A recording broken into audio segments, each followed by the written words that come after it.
Syekh Kamba bisa memberikan penjelasan lebih detail. Bagaimana sebenarnya ma'iyah harus berposisi. Atau bagaimana mungkin orang ma'iyah harus memposisikan diri. Sudah diberi anugerah ma'iyahan, sudah diberi anugerah ilmu yang begitu banyak. Maka mungkin Syekh Nur Somad Kamba sebagai salah satu marja ma'iyah, kami mohon malam ini bisa memberikan poin penting kepada kami. Agar kami bisa menentukan positioning kami. Fadhol Syekh.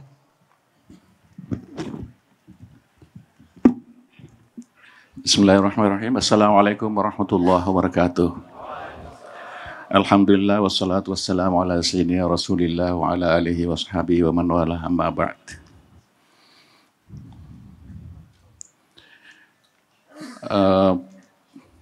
Bagi saya ada dua, ini agak berat, tapi memang kita harus berpikir berat, berpikir kencang, berpikir keras. Karena seperti yang saya singgung pada kaca yang lalu, fakta ilmiah bahwa manusia itu merealisasikan kecerdasan, memperoleh kecerdasan tinggi jika dia berpikir keras. Karena hanya dengan berpikir keras, sel-sel otak kita itu bertambah besar, bertambah luas, dan jaringan-jaringan sarafnya bertambah luas. Tuh. Maka saya percaya bahwa apa yang kita diskusikan, apa yang kita pikirkan itu memang harus kencang, memang harus keras, harus berat. Mungkin sekarang ini kita belum bisa mengerti, mencerna secara penuh, 100%. Tetapi kalau itu sudah memicu pemikiran Anda untuk berpikir, untuk mengaktifasi otak Anda, maka itu suatu keberhasilan yang besar. Ada dua firman Allah di dalam kitab suci yang sungguh mengerikan kalau itu kita pahami maknanya. Yang terkait dengan juga tema kita malam ini, ta'lih. Yang pertama itu di surah Al-Kahfi beberapa ayat sebelum terakhir. Qul a'unabbiukum bil akhsarina a'mala. Jadi ini kalau non kiai Al-Quran dulu baru hadis. Kalau kiai kan hadis ya. Kalau non kiai Al-Quran dulu.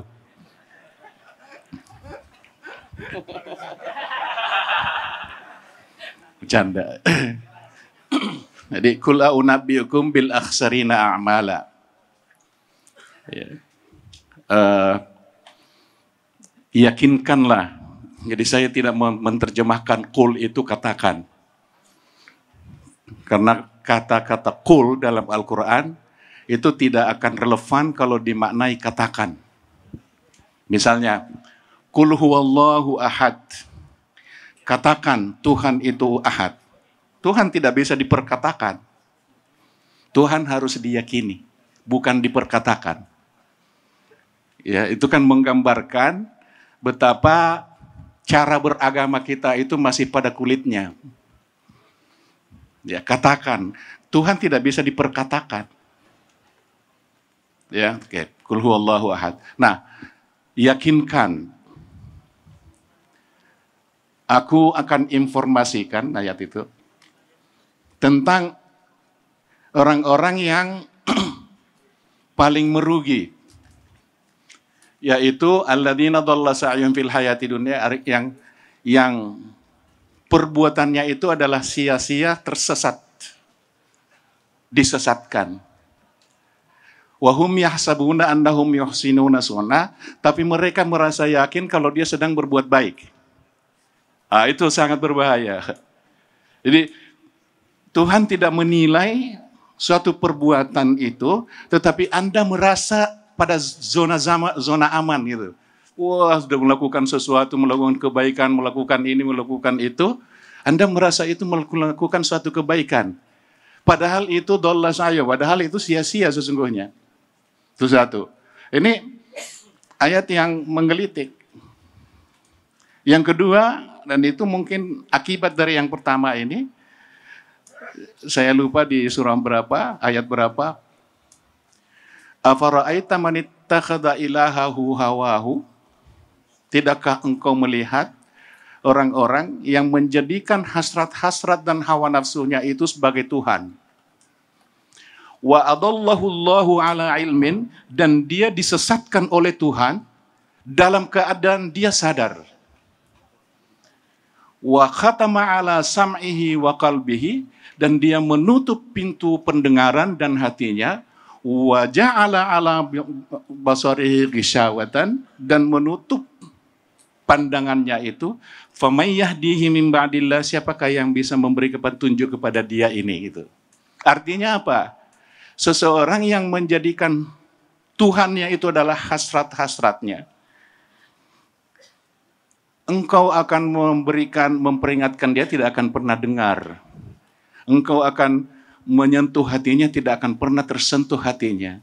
Engkau memancing pandangannya, tidak akan pernah dia bisa melihat. Sudah tertutup. Gitu. Hanya Allah yang bisa memberikan petunjuk kepadanya. Nah, maka berarti ada korelasi antara dua ayat itu. Bahwa seseorang itu merasa melakukan perbuatan baik, padahal dia terdorong oleh hasrat-hasrat untuk memenuhi hawa nafsunya, maka kemudian itu menjadi sia-sia.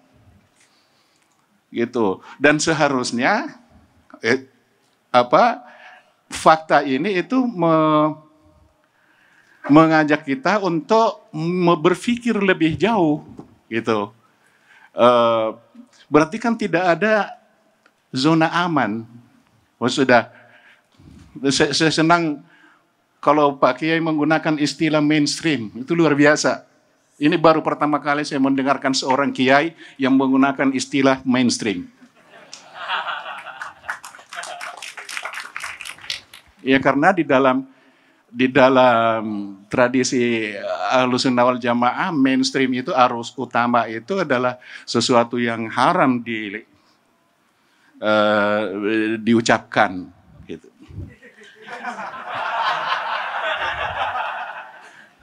Berarti kan beliau melaksanakan salah satu prinsip ma'iyah yang saya temukan, independensi. Tidak ada mainstream itu. Nah, jadi orang merasa aman di mainstream gitu. Ya, dan kita membangun logika, tidak mungkin dong. Orang 15 abad yang lalu cuman ini kok. Pemahamannya agama itu, pemahaman penafsiran itu ini aja kok. Mana mungkin orang-orang itu salah, mana mungkin orang-orang itu keliru gitu, ya kan? Nah, dalam kaitan ini Imam Al-Ghazali itu mengingatkan kita. Dan Imam Al-Ghazali ini terkenal dengan Ihya Ulumuddin ya. Maka kita keliru sesungguhnya memahami Al-Ghazali itu. Kita mempelajari, membaca kitab Ihya Ulumuddin, melupakan kitab pengantarnya.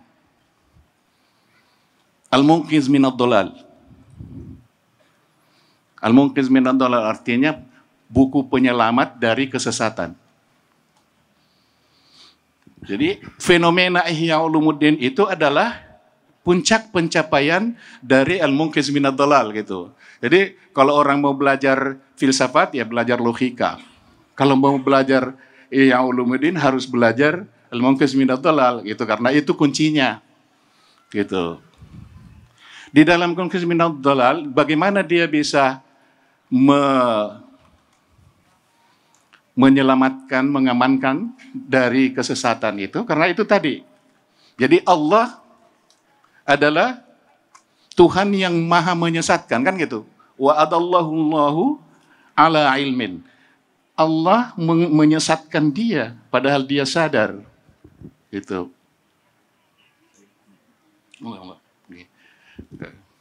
Oke. Iya Pak Kiai, mohon maaf, mau pamit karena ada acara ya jam 11. Oke, baik. Syukran.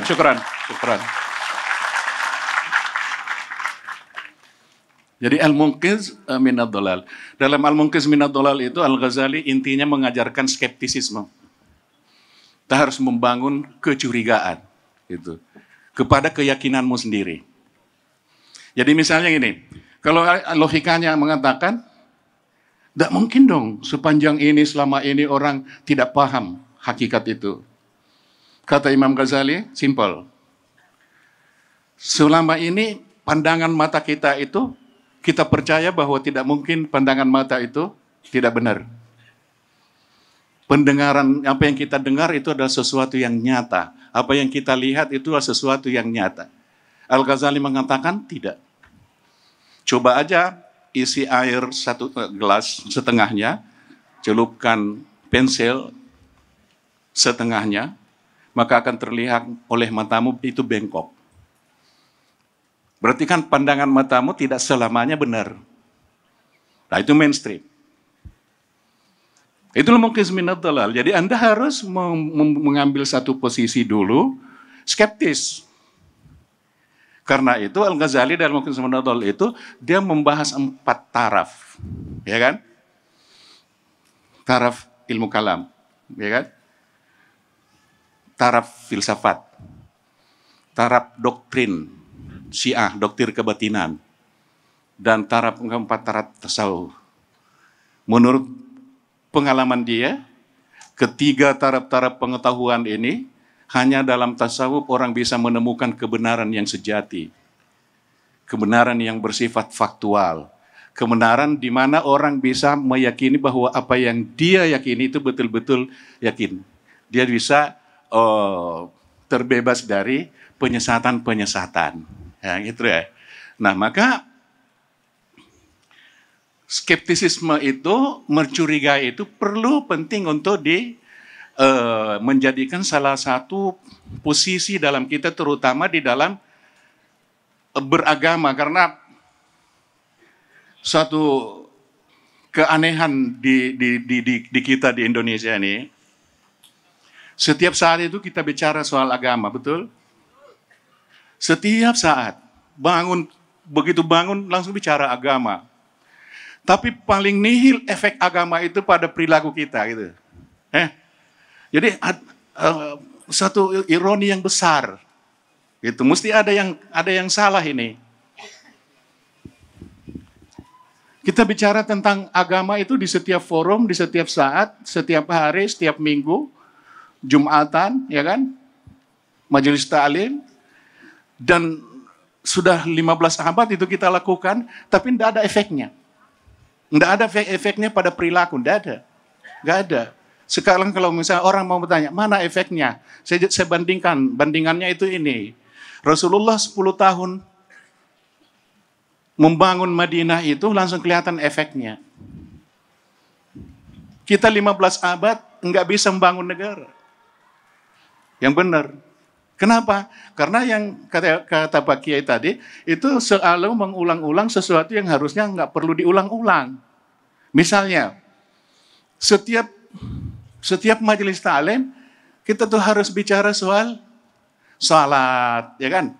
Puasa, zakat, haji. Itu sudah 15 abad. Padahal itu bisa selesai di dalam keluarga. Bapak mengajarkan anaknya salat, bapak mengajarkan anaknya puasa, orang tua mengajarkan anaknya bagaimana berzakat dan seterusnya. Yang perlu dibicarakan itu adalah keadilan publik, adalah bagaimana membangun persaudaraan, komunitas dan seterusnya.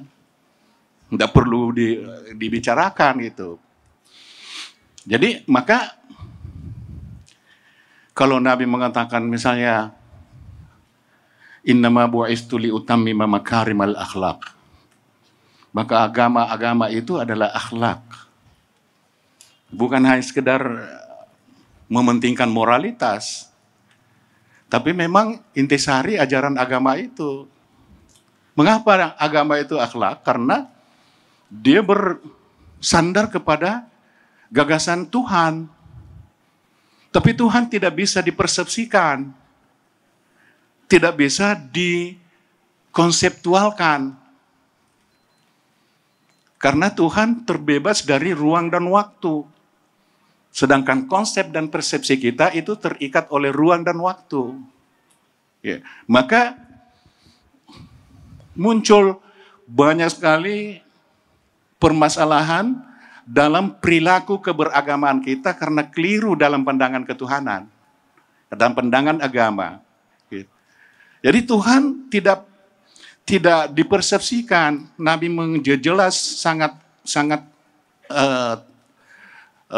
tegas mengenai ini. Kullu ma khatara ala balika fallahu bi khilafihi. Apapun yang terbetik dalam benakmu, maka bukan Tuhan, tapi Tuhan yang menciptakannya. Berarti kan Anda tidak bisa membayangkan Tuhan dalam sosok personal. Tidak bisa. Tuhan hanya bisa direfleksikan dalam laku kebaikan dan laku cinta kasih. Ya kan? Berarti orang yang bertuhan itu adalah orang yang memiliki cinta kasih.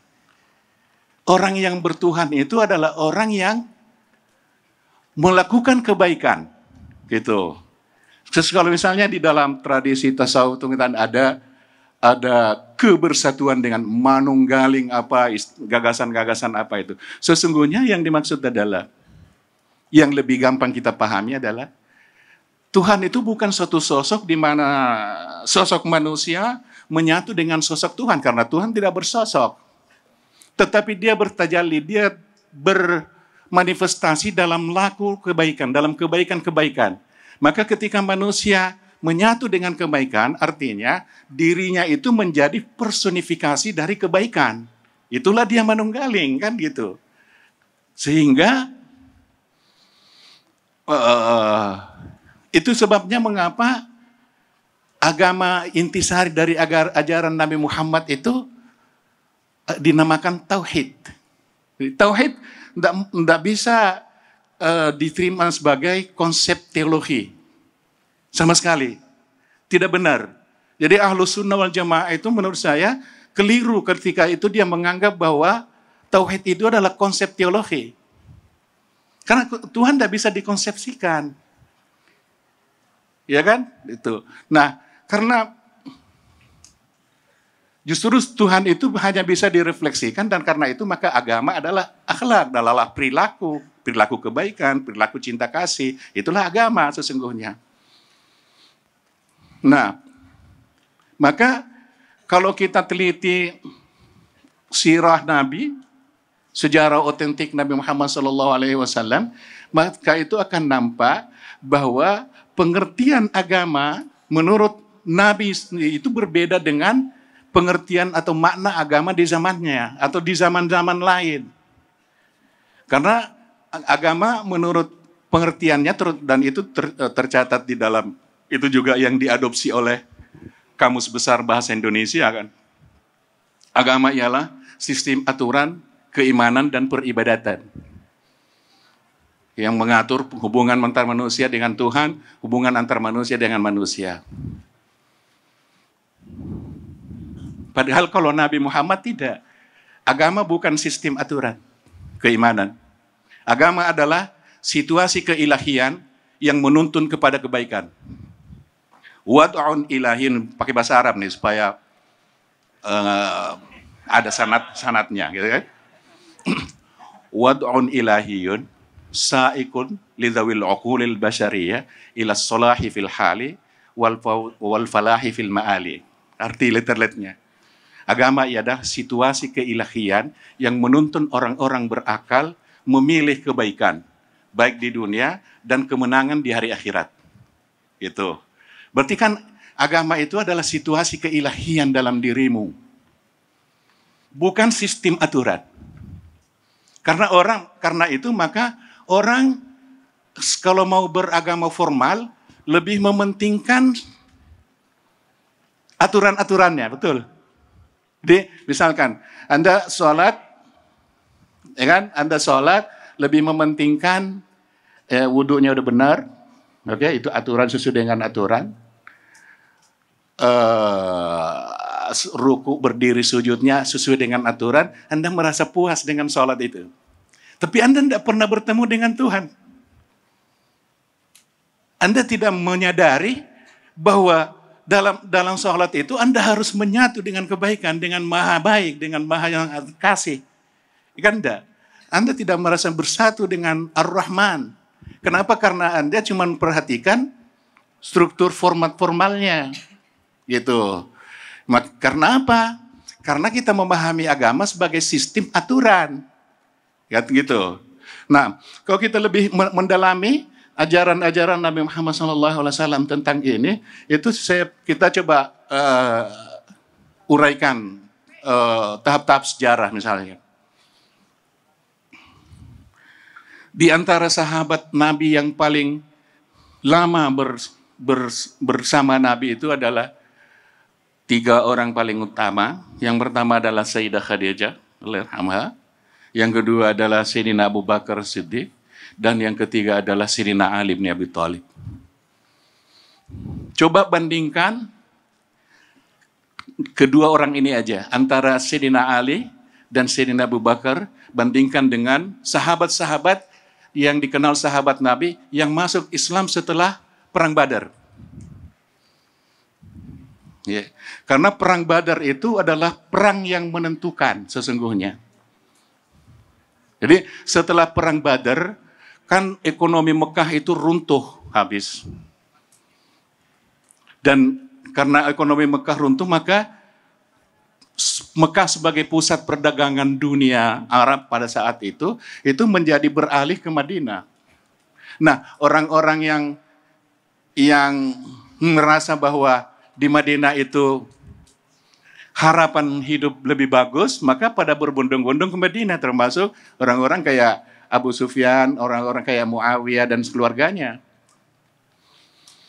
Maka pemahaman Muawiyah ibnu Abi Sufyan dan keluarganya terhadap Islam, risalah Islam, itu berbeda dengan pemahaman Sayyidina Abu Bakar dan Ali bin Abi Thalib. Bahwa risalah Islam itu adalah risalah kemanusiaan. Sedangkan bagi Muawiyah bin Abi Thalib, risalah Islam itu adalah mengembalikan kejayaan, kekuasaan Quraisy. Itu jauh berbeda. Gitu. Untuk menggambarkan ini ada peristiwa yang terjadi ketika Rasulullah sakit. Sudah sakit keras. Seorang Al-Abbas, ya, pamannya Nabi sendiri, itu membisikkan kepada Sayyidina Ali, kamu harus berbuat sesuatu sekarang karena saya melihat gelagat politik gitu loh. Ya kan? Anda harus melakukan langkah-langkah untuk mengantisipasi ini kalau Muhammad wafat gitu.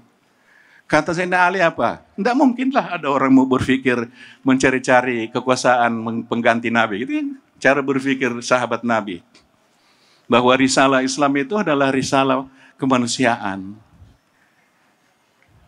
Sementara orang seperti Al-Abbas, dan Al-Abbas ini kan nanti keturunannya akan mewarisi atau membangun dinasti Abbasiyah kan, setelah runtuhnya dinasti Umayyah. Jadi yang saya ingin katakan, apa yang kita sebut sebagai Islam mainstream, ya kan? Itu terbentuk dalam dinamika ini. Dinamika sosial politik dan ekonomi militer di masa pasca kenabian, terutama di masa dinasti Umayyah dan dinasti Abbasiyah. Artinya produk-produk ajaran-ajaran Islam yang kita warisi sekarang ini itu adalah produk dari zaman itu, bukan risalah yang diinginkan oleh Rasulullah SAW secara murni. Itu. Kalau mau melihat ini catatan sejarahnya, ayo kita baca Piagam Madinah.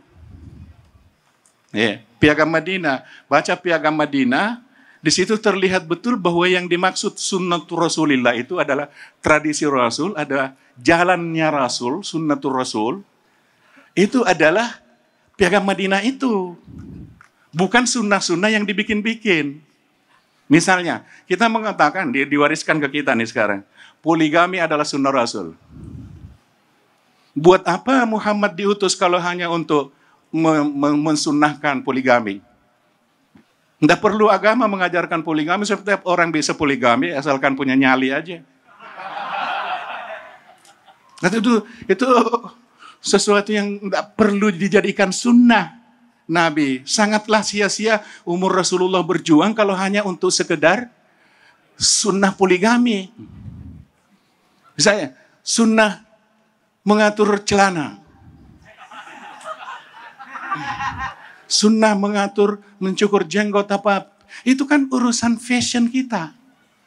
Itu secara alami bisa berjalan tanpa ada ajaran agama gitu. Tetapi ini menjadi produk. Kenapa? Nah, kenapa? Karena itu dinamika sosial, politik, ekonomi kalau di masa peralihan dari Khulafaur Rasyidin, kan itu. Tadi kita menyebut Khulafaur Rasyidin, hanya empat Khulafaur Rasyidin itu. Rasyidin artinya waras. Iya, kalau pemerintahan yang waras. Berarti yang selain empat berarti ghairu rasyidin, non waras berarti. Dan itu mesti ada peralihan. Maka kalau kita tidak mau disesatkan oleh diri kita sendiri atau disesatkan oleh Tuhan, maka harus punya visi sejarah yang benar. Setidaknya melihat persoalan itu, gitu. Ya. Lalu saya pertanyaan, kita semua akan sepakat misalnya Nabi itu membangun Madinah, peradaban di Madinah itu dalam 10 tahun. Dengan dasar apa? Dengan dasar tatbiqus syariah, menerapkan syariat Islam apa tidak? Itu bilang menerapkan syariat Islam seperti yang kita pahami sekarang sebagai syariat, seperti pemahaman sekarang ini, itu nonsen, itu enggak ada sama sekali. Enggak ada syariat di masa Rasulullah, kalau yang dimaksud dengan syariat adalah seperti yang kita pahami sekarang ini. Karena syariat yang kita pahami sekarang ini adalah produk hukum positif yang dia bangun dan diangkat dari nilai-nilai atau norma-norma Al-Quran yang dijadikan hukum oleh dinasti Umayyah dan dinasti Abbasiyah gitu. Tapi sesungguhnya itu posisinya adalah hukum positif fikih itu. Yahudi adalah hukum positif. Lalu kemudian orang terus dimunculkan institusi, lembaga-lembaga keagamaan seperti misalnya Majelis Ulama yang mengambil produk-produk itu atas dasar sebagai hukum Islam Al-Quran gitu. Bahwa itu kan produk dari pemahaman tentang Al-Quran. Kalau mau meneliti nilai atau spirit Al-Quran, maka sesungguhnya Allah tidak menetapkan hukum. Dia selalu di dalam Al-Quran tidak ada satu ayat pun yang menegaskan bahwa Islam agama itu adalah agama hukum. Manun. Bahwa ada namanya asyari, asyari itu adalah Allah, artinya seseorang pihak yang menetapkan sesuatu. Yang ada dalam Al-Quran itu adalah Kitabun Mubin. Hudan warahmah, gitu. Petunjuk dari Allah. Petunjuk dari Tuhan. Artinya itu adalah, kalau kita bahasakan sekarang, dia adalah produk manual. Jadi memberikan petunjuk penggunaan gitu loh. Penggunaan seluruh potensi, akal, pikiran, seluruh anugerah yang diberikan kepadamu di dalam dirimu, ia ragawi, ia spiritual, ia jiwa, itu digunakan sesuai dengan manualnya gitu. Berarti Al-Quran itu adalah produk manual. Ya, kitab suci itu adalah produk manual, bukan kitab hukum. Jadi misalnya, kenapa? Karena agama itu dibangun dengan cinta. Dibangun atas dasar cinta. Qul in kuntum tuhibbunallaha fattabi'uni yuhibbukumullah. Itu harus dengan cinta. Kenapa harus dengan cinta? Karena harus ada kesukarelaan. Harus ada ketulusan. Semua ketulusan dan kesukarelaan itu tidak bisa dibangun dengan hukum yang memaksa. Mana ada paksaan dalam cinta? Tidak ada. Dan karena itu juga Tuhan tidak bisa dipahami sebagai pihak yang mengancam. Karena dia menegaskan, wa rahmati wasi'at kulla syai'. kasih sayangku meliputi segala sesuatu. Jadi berarti kan Allah tidak mungkin mengancam hambanya. Awas loh, kalau enggak saya masuk ke neraka nih, enggak. Itu harus dipahami dalam konteks bahwa Allah itu adalah meliputi, kasih sayangnya meliputi segala sesuatu. Berarti apa-apa yang diperintahkan, apa-apa yang dilarangkan, itu semata-mata adalah cinta kasih. Adalah tanda kasih Tuhan kepada hambanya. Kita yang orang tua, karena sayang kepada anak, maka kita bikin aturan-aturan, bikin petunjuk-petunjuk. Kepada putrinya, tidak boleh pulang lewat dari jam 11 malam. Itu bukan hukum. Itu adalah petunjuk, tanda kasih, tanda sayang Allah kepada, tanda sayang orang tuamu, agar tidak terjerumus ke dalam hal-hal yang tidak diinginkan itu. Jadi misalkan, nah maka Allah dalam Al-Quran misalnya, kalau Allah mengatakan orang-orang yang melampaui batas itu akan masuk neraka, itu bukan ancaman. Itu adalah penjelasan resiko dari pilihan yang Anda lakukan. Jadi Anda adalah risiko. Jadi wa man sya'al falyu'min wa man syaa'a falyakfur, kan gitu. Siapa yang hendak beriman, monggo, yang hendak kafir juga monggo. Tapi kan semua ada risikonya. Ya kan gitu. Oke. Bahkan kata azab. Ya. Azab Allah, bukan Allah menyiksa hambanya, enggak. Azab itu adalah pemurnian. Memurnikan kembali. Jadi karena Anda itu tidak sempat mensucikan jiwamu sebelum mati, nanti akan menghadap kepada Allah, maka Anda akan disucikan nanti di setelah dunia ini, gitu. Dibersihkan kembali. Maka itu diazab. Kayak kalau kita sepuh emas, kan kita bakar memang. Itu pembakaran, iya. Pembakaran seluruh noda-noda itu menjadi runtuh supaya menjadi murni kembali. Itu bukan Tuhan hendak menyiksa. Nah, tapi kenapa terjadi pemahaman-pemahaman seperti ini? Karena agama dijadikan institusi. Dijadikan ideologi negara. Itu sejak di masa Muawiyah. Kenapa? Kenapa harus menggunakan agama sebagai ideologi politik? Karena kekuasaan itu dirampas. Bukan berdasarkan musyawarah, bukan berdasarkan pemilihan. Bukannya Muawiyah itu keluarga Muawiyah itu merampas kekuasaan dari Sayyidina Al-Husain. Itu dia merampas, bukan atas pilihan umat. Karena itu maka dia menggunakan ajaran-ajaran atau penafsiran-penafsiran terhadap ajaran-ajaran agama ini menjadi sebuah ideologi politik yang bisa dipakai untuk menghantam seluruh oposisi-oposisinya. Gitu. Jadi, nah, ini yang kita warisi sekarang ini yang menjadi, kata bagi itu mainstream. Maka saya selalu menyerukan bahwa kita itu ibarat ikan hias di akuarium yang terpenjara, terkurung di dalam akuarium raksasa yang kita sebut mainstream. Jadi kita itu didoktrin, ya, di luar dari mainstream ini adalah kesesatan. Seperti kita doktrin kepada ikan-ikan hias itu, keluar dari akuarium disiapkan itu akan menemui kematian. Padahal belum tentu, karena ada kemungkinan ada tempat lain, ada kolam yang lebih besar dari akuarium. Gitu. Maka, nah ini adalah cara Imam Ghazali untuk menghindarkan seseorang dari kesesatan. Karena orang kalau tanpa mencapai keyakinan yang faktual, maka seseorang akan tetap bisa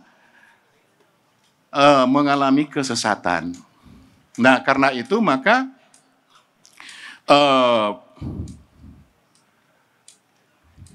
dalam beragama ini kan harus harus skeptis, ya harus mencurigai. Tidak bisa misalnya membangun logika sekarang, pokoknya yang disepakati ulama itulah kebenaran yang kita pegang, gitu. Padahal Al-Quran sendiri mengatakan, laha ma kasabat wa 'alaiha maktasabat. Ada tanggung jawab personal.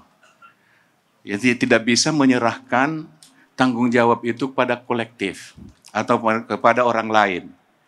Ya, tidak bisa. Itu harus Anda yang mempelajarinya sendiri, harus Anda yang meyakininya sendiri sebagai personal. Karena itu, maka dalam Al-Quran, Allah menagih terus, gitu. Aku memberikan kalian pandangan, pendengaran, hati, pikiran, akal, dan seterusnya, itu harus digunakan. Gitu. Karena itu kita harus menggunakan itu dengan untuk memahami itu. Nah, maka apa yang mesti dipahami dari ajaran Nabi Muhammad yang sesungguhnya?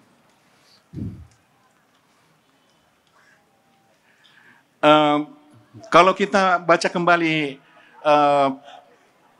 periode Mekah ini, ya, periode Mekah itu kita diajarkan sekarang ini bahwa perdebatan Nabi di Mekah itu ada perdebatan teologis, ya, artinya Allah Maha Esa dan versus melawan penyembahan berhala.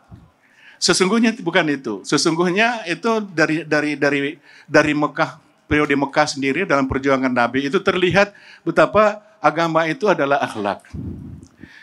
Mengapa syirik itu tidak boleh? Karena dalam prakteknya komunitas atau masyarakat jahiliyah, misalnya yang diperankan oleh Abu Jahal, itu bisa menggunakan atas nama Tuhan semena-mena kepada orang. Ya kan? Itu jadi atas nama Tuhan, atas nama Lata wal Uzza, itu dia bisa berbuat zalim kepada orang lain, menzalimi orang lain, semena-mena, sewenang-wenang pada orang lain atas nama Tuhan. Sekarang ini kan agama jahiliyah itu banyak yang menjangkiti kita. Kita atas nama agama mau semena-mena. Karena majelis ta'lim, ya kan? Kita menggunakan jalan umum. Ya kan?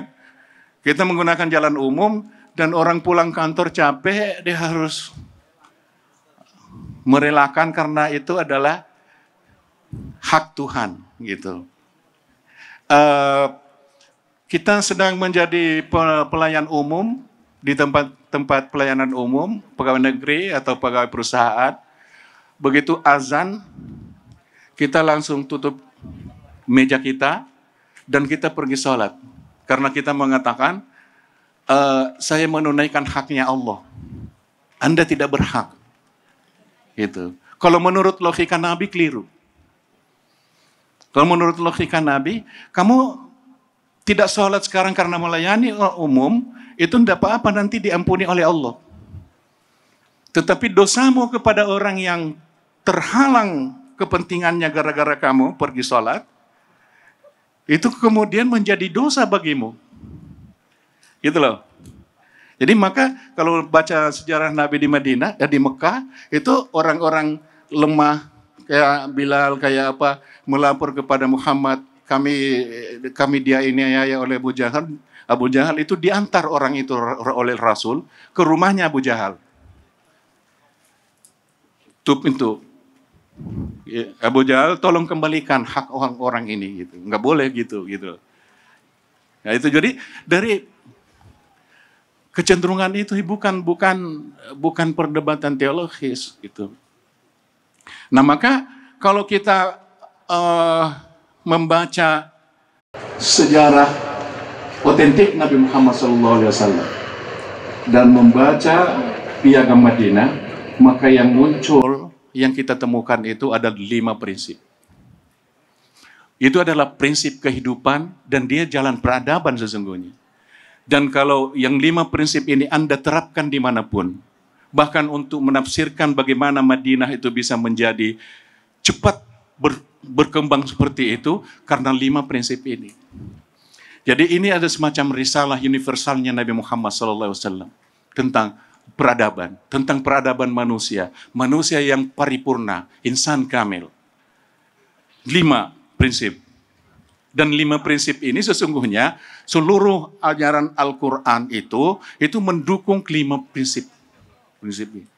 Maka, dan entah karena kebetulan, entah karena, tapi menurut Mbah Nun, Ma'iyah ini adalah hidayah dari Allah. Dan saya percaya ini adalah hidayah dari Allah. Kenapa bisa klop banget? Ya, bahwa 5 prinsip dalam jalan yang saya sebut, jalan kenabian, itu menjadi pelajaran utama di Ma'iyah.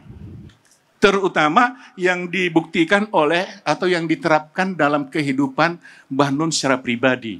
Karena itu yang diajarkan dan itu yang ditugaskan oleh Allah untuk mengajarkan atau menyampaikan kepada kita. Yang pertama adalah, prinsip pertama adalah independensi.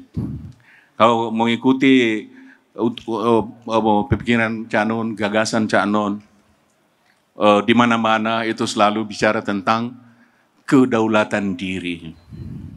Itu ajaran Rasulullah utama. Itulah yang merupakan real sunnah. Sunnah yang paling murni.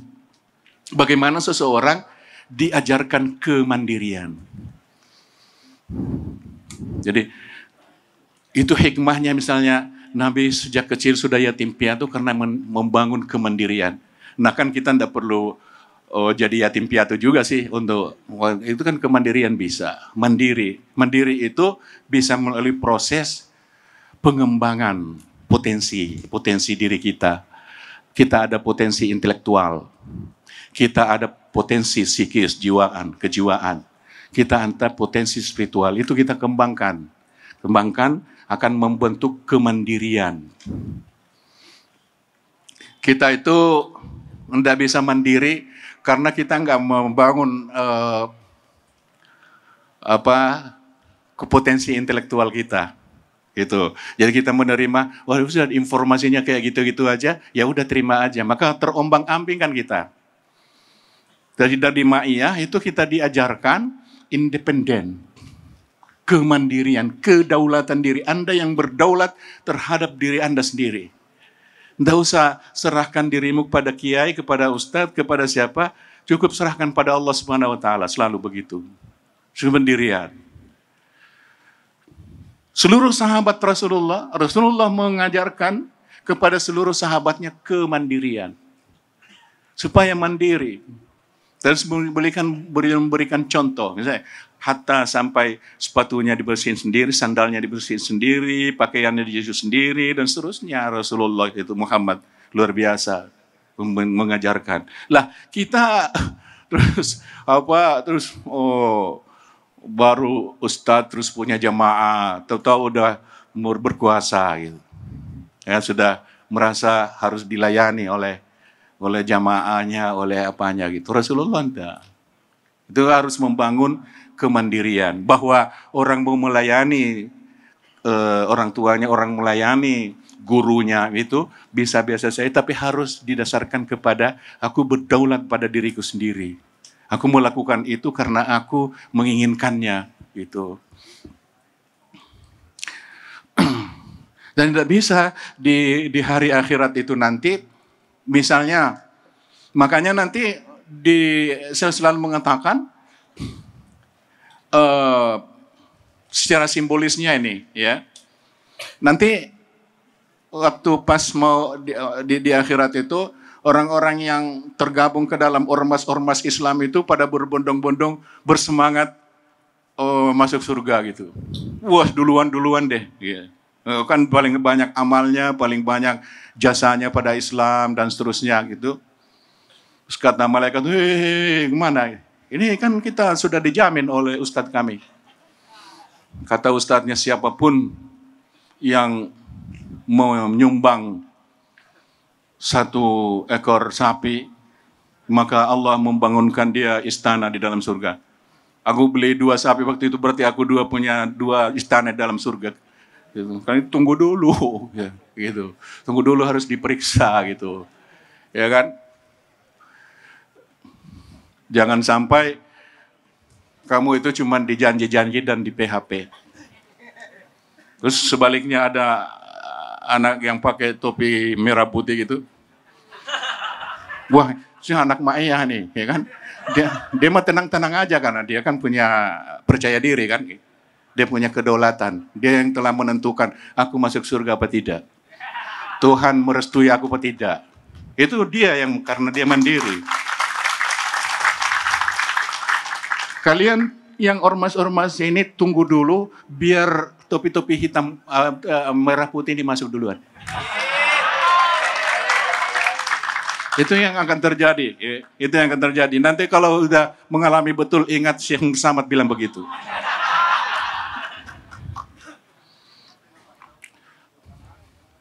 Misalnya orang bertanya, bagaimana aku bisa tahu bahwa Allah meridaiku? Jawabnya apakah engkau meridai dirimu sendiri? Itu kedaulatan diri. Kedaulatan diri, kedaulatan atas diri. Dan itu butuh, kalau praktisnya butuh meningkatkan ilmu yakin kepada hakul yakin. Meningkatkan taraf keyakinan informatif. Jam berapa nih Bang? Oke. Ada tanya jawab nggak? Padahal kan saya mau ke Bandung nih jam 2 ya. Susah, ini penyakitnya kalau dosen. Jadi ini butuh kedaulatan diri ini. Mbak Nun ya. Okay. Alhamdulillah. Barakallah, barakallah. Barakallah.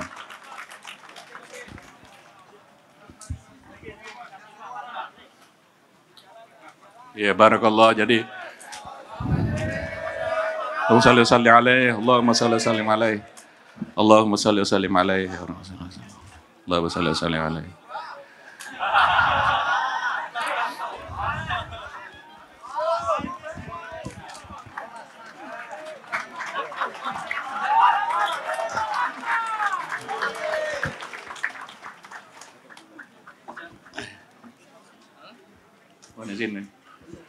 Barakallah. Jadi majelis kita insyaallah mendapat barakah Allah Subhanahu wa taala malam ini. Jadi kedaulatan diri itu membutuhkan meningkatkan keyakinanmu yang bersifat informatif itu kepada keyakinan yang bersifat faktual. Hakul yakin, harus hakul yakin. Itu baru Anda bisa memperoleh restu Malik Ridwan. Sebabnya kalau keyakinanmu itu hanya menurut informasi-informasi, nanti kamu ditanya oleh malaikat Ridwan, atas dasar apa kamu masuk surga? Jawabmu, karena amal perbuatanku. Oke? Siapa yang dari mana kamu yakin kalau amal perbuatan itu bagus? Lah kata Ustadz. Berarti kamu tunggu dulu ustadznya. Kan gitu. Kalau orang Ma'iyah karena dia keyakinannya faktual, begitu dia ketemu malaikat Ridwan, bagaimana kamu bisa yakin kalau ini memang betul-betul kamu berhak masuk surga? Lah itu memang faktanya demikian. Gitu. Karena itu keyakinan dari secara faktual. Ya. Nah itu kedaulatan diri. Prinsip pertama, prinsip starna di Ma'iyah adalah berdaulat terhadap dirinya sendiri, berdaulat atas dirinya sendiri. Dan itu adalah ajaran Rasulullah yang murni. Ajaran Nabi Muhammad SAW yang paling murni, yang paling sejati. Kedaulatan. Salah seorang sosiolog barat mengatakan bahwa agama Muhammad itu adalah agama pembebasan. Dan membebaskan manusia dari dirinya sendiri. Ya. Itu karena kedaulatan, manusia berdaulat atas dirinya sendiri. Itu butuh menjadikan hakul yakin. Yang kedua adalah penyucian jiwa. Tazkiyatun nafs. Penyucian jiwa. Ajaran Allah yang paling utama itu adalah tazkiyatun nafs, penyucian jiwa. Muhammad masih umur 11 tahun, 11-an tahun, itu dibedah dadanya. Kata Ibnu Katsir, penafsir tradisional, ahli tafsir, kita juga baca tafsir-tafsir loh. Bukan hanya pikiran toh. Jangan sampai orang mengatakan karena kita nggak pamer-pamer kitab, terus orang merasa kita membaca kitab. Terus kalau mau bertanding berapa kitab yang kita baca, ayo.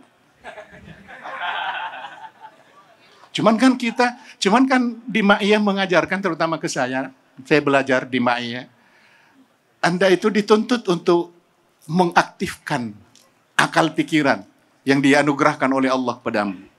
Gitu. Maka Anda harus berdaulat. Jadi penyucian jiwa, dikatakan itu bisa, penyucian jiwa itu bisa dengan asli bedah secara fisik, bisa juga diartikan bedah secara maknawi. Tapi intinya adalah Rasulullah atau Nabi atau Muhammad sebelum diangkat Nabi itu sudah dibersihkan jiwanya setidaknya dari 4 atau 5 sifat-sifat yang tidak boleh dimiliki oleh seseorang yang ingin berbakti kepada Tuhan. Yang pertama adalah dia harus terbebas dari hasad, iri, dengki. Itu 3 hal yang bisa sinonim, tapi di dalam KBBI berbeda pengertiannya. Kamus Besar Bahasa Indonesia. Hasad, iri, dengki, benci, dan curang. Maka dalam sepanjang hidupnya Muhammad itu tidak pernah membenci. Dalam hidupnya Muhammad tidak pernah iri. Tidak pernah dengki. Seolah-olah Allah ingin mengajarkan, sebelum Anda menerima Islam yang diwahyukan itu pada umur 40 tahun Nabi Muhammad, Anda sejak dari dini harus bersih-bersih dulu, menyucikan jiwamu dulu. Lah, kita ini belum menyucikan jiwa, tahu-tahu udah merasa paling paham Islam ini.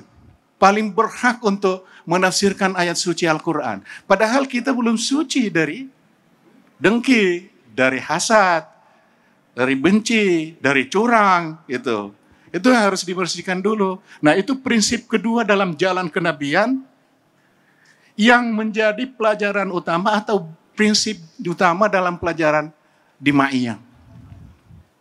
Mensucikan jiwa. Dan pada akhirnya atau pada taraf tertentu, jiwa itu harus terbebas dari hasrat-hasrat keduniaan. Dan hasrat-hasrat keduniaan itu tersimpul dalam perebutan atau perburuan kekuasaan dan harta.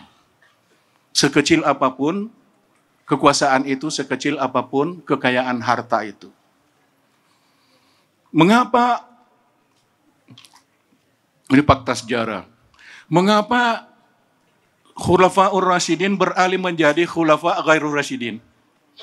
Ya, dari khulafa yang waras menjadi khulafa non waras. Karena perebutan kekuasaan. Dan ini harus menjadi salah satu standar penilaian Anda ketika mencurigai keyakinanmu.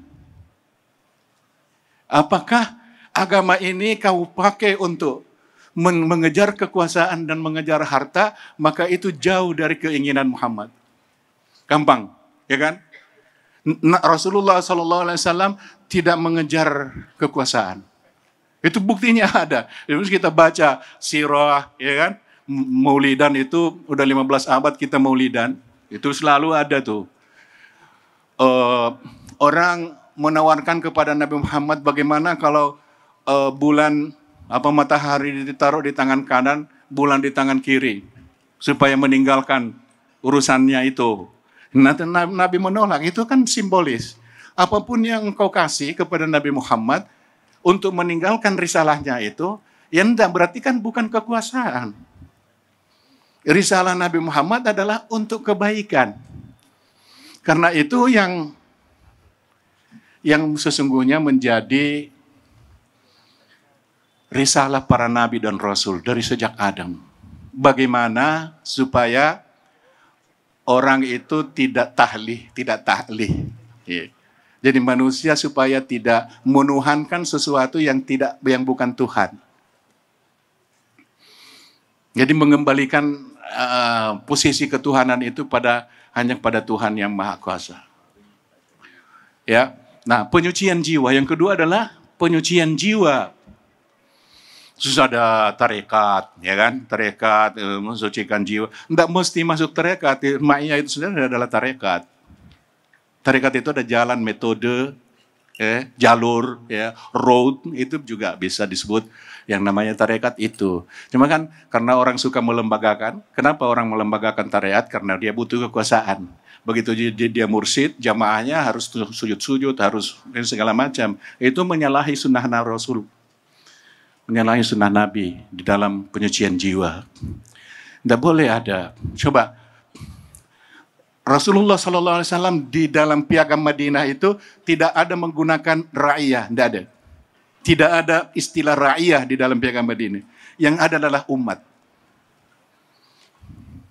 Karena umat itu adalah menginduk, ya kan? Menginduk kepada Allah, hanya kepada Allah. Jadi umat itu bukan umatnya Muhammad, bukan umatnya siapa, tapi umatullah. Artinya hanya Allah yang menjadi tumpuan kita secara bersama-sama. Gitu. Dan ingat bahwa Allah itu bukan sosok, tapi dia adalah tajalli, adalah refleksi dari kebaikan dan cinta.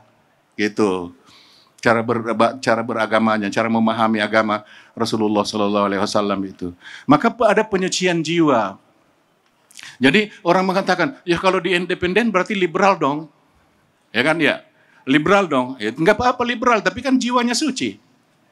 Yang enggak benar itu kalau liberal tapi suci, jiwanya enggak suci. Kan jiwamu yang suci hanya kepada kebaikan kok. Tidak ada tujuan lain. Gitu. Memang begitu kata liberal tahu-tahu udah haram gitu. Kan enggak. Babi aja kan enggak haram. Yang haram adalah memakan dagingnya kan gitu. Panjang juga kalau mau saya cerita nih soal halal haram nih. Ya enggak usah lah ya, tapi itu enggak boleh sesungguhnya karena yang boleh menetapkan halal haram itu Allah. Dalam Al-Quran itu cuma 6 apa 7, ya kan? Yang haram, yang lain ya halal lah, ya kan? Jadi tidak perlu sertifikat. Kecuali kalau mau dagang-dagangan gitu, pakai agama ya lain lah. Itu versi Muawiyah lah kan?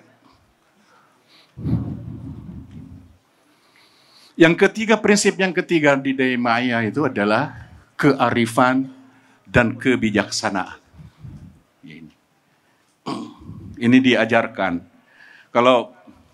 Jadi misalkan saya mengatakan bacalah sejarah otentik Nabi Muhammad, bacalah piagam Madinah akan muncul 5 prinsip ini.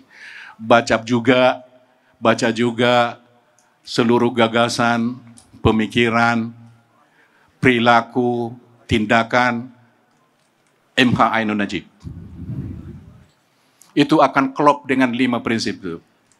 Lihat aja, baca aja. Ya ada prinsip independensi, ya prinsip penyucian jiwa, ya prinsip kearifan dan kebijaksanaan. Kenapa kebijaksanaan itu penting? Karena itu adalah indikator dari independensi, indikator dari meningkatnya keyakinan informatifmu menjadi keyakinan faktualmu. Keyakinan yang sifatnya ilmu yakin menjadi hakul yakin. Itu makanya bijaksana, arif. Enggak reaksionil. Yang enggak reaksionil, yang enggak emosional. Terus menimbang-nimbang dulu untuk bereaksi. Itu arif dan bijaksana. Itu kenapa? Karena ada keyakinannya bersifat faktual, bukan informatif. Kalau informatif itu terombang-ambing jadinya. Kalau menurut Imam Bukhari begini, kalau menurut Muslim begini, menurut Al-Hakim Tirmizi begini, menurut Kompas begini, menurut Tempo begini, dan seterusnya. Itu tidak akan pernah selesai. Terombang-ambing Anda. Maka perlu keyakinan yang bersifat faktual, yang dalam dirimu sendiri itu mampu melihatnya. Gitu. Kompasnya itu adalah hati nurani. Kebersatuan dengan Tuhan, kebersatuan dengan kebaikan. Yang keempat, kebijaksanaan, yang prinsip yang keempat adalah amanah. Jujur bertanggung jawab. Ya. Rasulullah Al-Amin. Ya. Al-Amin, dia yang paling dipercaya, dia tanggung jawab. Itu diperankan oleh saya membaca dan bergaul banyak ulama ya di dunia ya. Sombong juga ya, ngomong nggak apa-apa ya. Di dunia, di mana, di Kairo ya, saya orang Azhar kan, orang percaya bahwa Al-Azhar itu adalah lembaga pendidikan Islam formal ya, yang paling standar secara Islam formal ya. Kalau Islam yang murni kan lain lagi. Nah, saya kenapa kok cuma bisa menemukan bahwa seseorang yang paling amanah, yang paling al-amin itu cuma Mbah Nun itu loh. Serius. Dan Syekh saya, guru saya di Mesir, Syekh dia Al-Qurdi, itu sama keyakinan saya dengan Syekh Qurdi, itu persis keyakinan saya terhadap seorang MH Ainun Najib, Mbah Nun, Maulana.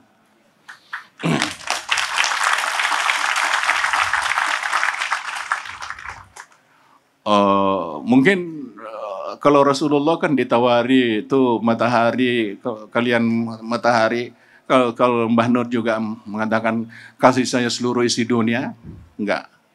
Gitu. Allah lebih bernilai. Gitu.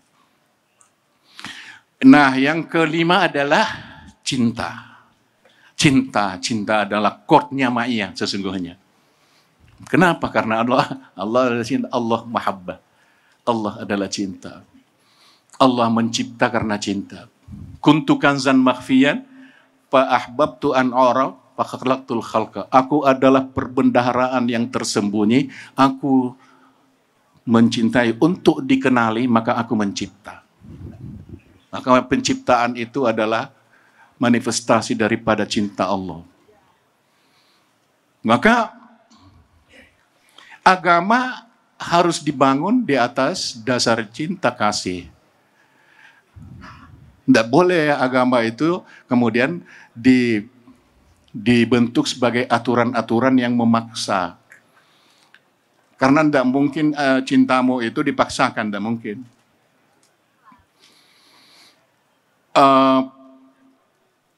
Cinta dalam pandangan Islam atau pandangan Rasulullah, pandangan Al-Quran atau yang diajarkan oleh Allah Subhanahu wa Ta'ala adalah cinta yang sejati, cinta yang ilahi, cinta yang tanpa pamrih. Allah atau Tuhan mencintai hambanya pasti, betul? Tapi apakah hamba pasti mencintai Allah? Belum tentu. Ya kan? Berarti cinta yang sejati adalah cinta Allah. Kalau cinta Allah yang tidak berbalas dari hambanya, itulah cinta sejati. Berarti cinta yang bertepuk sebelah tangan itu adalah cinta yang sejati. Aku mencintaimu terlepas dari apa saja. Kamu tidak tahu aku mencintaimu itu tidak masalah. Yang penting aku cinta. Nah, rasa ini loh yang penting yang ada di dalam hati. Mencintai Rasul, tidak perlu dia mencintai kita. Mencintai Allah tidak perlu Allah mengumumkan aku ingin mencintai Allah. Artinya dalam cinta tidak ada transaksi. Tidak boleh ada hitung-hitungan. Karena itu maka Rasulullah dari awal tidak boleh ada orang masuk surga karena amalnya. Ya kan? Maka orang yang merasakan cinta itu adalah hanya orang yang dewasa. Anak-anak ada cintanya, tapi dia tidak merasakan, dia tidak menyadari. Gitu.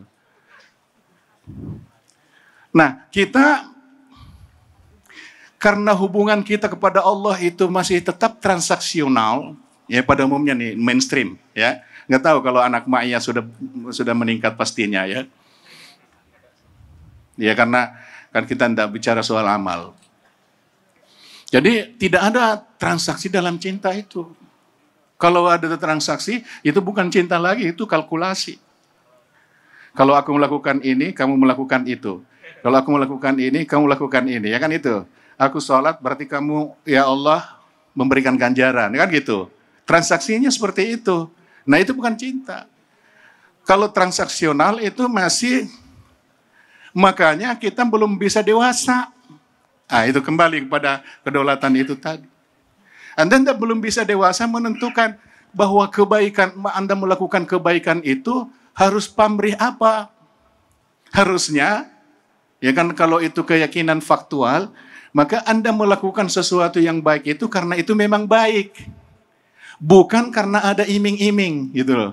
Karena kalau mengandalkan iming-iming berarti itu transaksional. Kalau itu transaksional, maka perlakuanmu itu atau tindakanmu itu bersifat kekanak-kanakan. Itu yang saya katakan, orang-orang beragama ini sudah berabad-abad mempelajari agama, tapi belum menanjak menjadi dewasa dalam beragama. Kenapa? Karena masih transaksional. Dia harus melakukan kebaikan karena iming-iming. Seperti anak kecil, kalau disuruh pergi atau disuruh belajar, dia harus dikasih permen, dia harus dikasih, harus ada imbalannya. Padahal yang namanya cinta melakukan sesuatu karena itu kebaikan saja. Gitu. Kayak Allah gitu loh. Kayak Allah menciptakan manusia nggak butuh. Kamu mau bersyukur apa tidak bersyukur ya terserah. Cuman karena Allah menjelaskan kalau kamu nggak melakukan itu kan ada resikonya bagi kamu sendiri kan gitu. Itu kan itu sangat dewasa memahami itu dan itu yang kita pelajari di Ma'iyah. Karena itu maka Ma'iyah itu fokus kepada menanamkan, menyemai, menyuburkan prinsip-prinsip kenabian ini. Itulah sunnah Rasulullah Sallallahu Alaihi Wasallam. Jadi yang lain-lain yang kita sebut sunnah-sunnah itu mah tidak perlu Rasulullah mengajarkan. Yang kita sebut sunnah ya poligami, ya jenggot, ya hijaber, ya itu tidak perlu Rasulullah mengajarkan karena itu kan bisa dilakukan. Antum ma'alamu bi umuri dunyakum. Yang perlu diajarkan Rasulullah itu bagaimana supaya orang bisa seperti yang digambarkan oleh Allah, warabatna ala qulubihim. Hati mereka itu terikat oleh Allah, diikat oleh Allah. Gitu. Jadi kan ada dua jamaah di dalam Al-Qur'an, ada dua golongan. Ada yang satu tahsabuhum jami'an wa qulubuhum syatta. Kamu melihat itu mereka bersatu tapi hatinya tercerai-berai oleh kepentingan masing-masing. Inilah yang terjadi dalam negara kan gitu. Tahsabuhum jami'an oleh NKRI tapi setiap orang memiliki kepentingannya sendiri-sendiri. Yang lain itu adalah ini jamaah Ma'iyah nih. Innahum fityatun amanu bi rabbihim wa zidnahum hudan warabatna ala qulubihim. Allah memberikan hidayah Ma'iyah dan Allah yang mengikat hati mereka. Jadi, maka dalam Al-Qur'an itu Allah mengingatkan pada sahabat, "Idz kuntum a'da'an fa'allafa baina qulubikum." Jadi Allah yang mempersahabatkan, yang melunakkan hati-hati kalian, ya kan? Supaya tidak saling membenci. Ya. Itu cinta kasih. Supaya tidak saling membenci. Fa'allafa baina qulubikum wa asbahtum min ba'dihi ikhwana, dan kalian merasa bersaudara, sedulur. Dalam persaudaraan itulah terbangun peradaban. Gitu. Jadi tidak ada ini, ya maka kalau menurut saya sih ini terserah Indonesia, ya kan? Kalau dia memang benar-benar ikhlas mau membangun peradaban bangsa Indonesia yang benar-benar manusia paripurna, ya ayo ikut bermain, melingkar bersama. Itu mempelajari 5 prinsip-prinsip ini sebagai strategi kebudayaan kita, sebagai strategi pergerakan kita, sebagai strategi peradaban kita. menjamin independensi, mensucikan jiwa supaya tidak ada hasrat-hasrat, hasrat-hasrat kejahatan, hasrat-hasrat memburu kekuasaan. Kekuasaan tidak perlu diburu, dikejar, karena itu akan tetap hilang. Tidak perlu. Maka tidak usah narik-narik ma'iyah masuk ke dalam ranah politik itu. Tidak usah.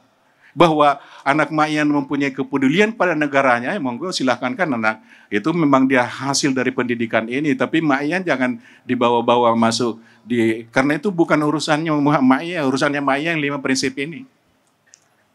Indonesia ke depan atau umat manusia ke depan, karena itu risalah Nabi Muhammad. Itu yang diinginkan oleh Allah dari adanya Rasul, adanya Nabi-Nabi. Itu mengembalikan manusia supaya tidak menuhankan sesuatu yang bukan Tuhan. Itu dengan cara 5 itu. Iya, oh ini ya. Oke. Ini kan mau ke Fatih. Oke, nah maka ini kode supaya berhenti ya. Nah itu ma'iyah jangan ditarik-tarik ke sana, karena di ma'iyah kita sadar sejarah.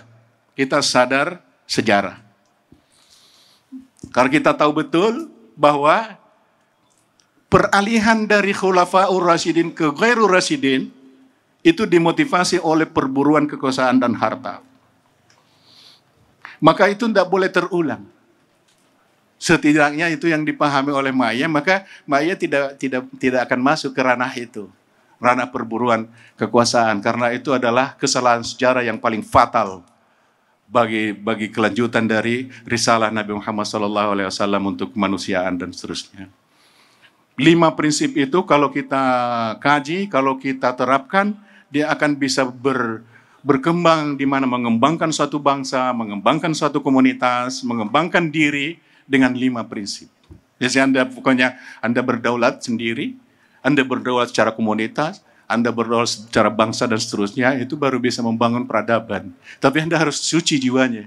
Anda harus suci jiwanya, bukan? Karena itu maka terakhir saya mengatakan bahwa ma'iyah itu adalah tarekat virtual. Tarekat virtual, dan mungkin secara hakiki, secara esensial, di ma'iyah itu makna tarekat yang sesungguhnya lebih akurat dibanding dengan sebagian besar tarekat-tarekat yang berjalan secara formalistik. Ya. Karena di dalam ma'iyah ini kan mursyidnya itu yaitu Maulana Mbah Nun, ya kan? Itu kan mursyid, tapi kan dia tidak berkuasa gitu loh. Dia memerankan Nabi, bahwa dia hanya Al-Hadi, memberikan petunjuk-petunjuk gitu. Jadi, nah petunjuk itu tidak mesti tausiah setiap hari kan enggak. Itu dia juga hadir di dalam benakmu. Dia hadir di dalam pikiranmu. Gitu. Apapun yang kau lakukan, itu ada Mbah Nun itu memberikan inspirasi. Nah itu adalah mursyid yang sesungguhnya. Bagi saya gitu, ya. Itu yang mursyid yang sesungguhnya. Maka ma'iyah kita itu adalah tarekat. Maka tidak usah ditarik-tarik masuk ke dunia politik, ke dunia perebutan kekuasaan. Kita fokus pada 5 prinsip risalah Rasulullah SAW. Demikian dari ini udah diingatin berapa kali karena karena jam 2 harus ke Bandung. Besok pagi jam 8 ada acara di Bandung. Jadi mohon izin untuk stop di sini. Mudah-mudahan masih ada sempat untuk mendengarkan Mbah Nun beberapa saat. Demikian, syukran, terima kasih segala perhatian. Mohon maaf jika ada hal-hal yang kurang. Assalamualaikum warahmatullahi wabarakatuh.